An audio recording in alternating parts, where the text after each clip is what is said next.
An annual parade and festival in the town of Woodland was interrupted when witnesses say a car drove into a storefront, hurting one victim. Fox 12's Julia Lopez spoke with witnesses today about the incident. A beloved celebration in downtown Woodland ended with what witnesses call a terrifying accident, with glass still left on the ground. Planters Day has celebrated Woodland's agricultural heritage for more than a century. Sunday marked day 4 of the 2026 festival downtown, complete with its annual car show.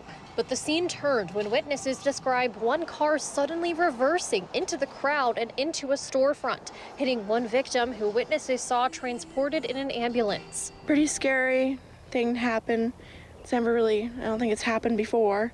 It was new and everyone kind of packed up and left after that event had happened. It was a really rough thing to watch. The Woodland True Value Hardware on Davidson Street remains boarded up and was closed for the evening.